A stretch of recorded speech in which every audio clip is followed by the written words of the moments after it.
বন্ধুরা দেখুন তো ফলগুলি চিনতে পারেন কি না। আমার বিশ্বাস বাল্যকাল যাদের গ্রামে কেটেছে তারা এই ফলের সঙ্গে প্রায় প্রত্যেকেই পরিচিত।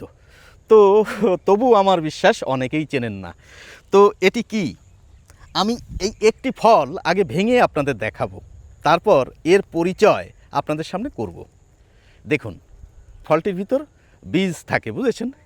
বীজগুলো কীরকম বলুন তো, এই যে এক একটি বীজ, কিন্তু তো এগুলোই খাওয়া যায়। বাইরে একটি আবরণ থাকে, বুঝলেন, খেতে অনেকটা লিচুর মতো।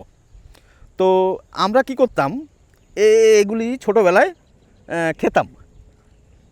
এবং বাল্য সুখস্মৃতি বলতে গেলে এবারের নাম বলা যাক। এর নাম হচ্ছে গাব, পাকা গাব, বাচ্চাদের পছন্দ গ্রাম বাংলায় যারা থাকেন। তো এই গাছের কাঁচা ফলও হয়।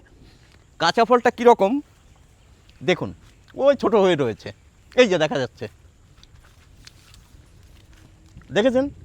এই কাঁচা ফল ওই খ্যাপলা জালে এর রস দেওয়া হয়, এর ব্যবহার হচ্ছে এটি। আর পাকা ফল পশু পাখিদের পছন্দ, বাচ্চা ছেলে মেয়েদেরও পছন্দ।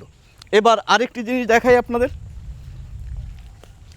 এই দেখুন পাতাগুলি একদম কচি পাতা, বুঝেছেন? এরকম সুন্দর কালারের হয়। তো এই পাতাগুলির কাছ থেকে দেখাতে বলবো, এই পাতাগুলি না রান্না করে খাওয়া যায়।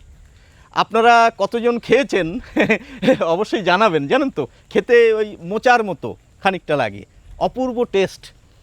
তো বাল্যকাল কাদের এই গাব সুখস্মৃতির সঙ্গে যুক্ত জানাবেন, অথবা জালে কচি গাবের রস ব্যবহার করেছেন এমন লোকও আমার ভিডিও দেখেন প্রচুর, তারাও জানাবেন।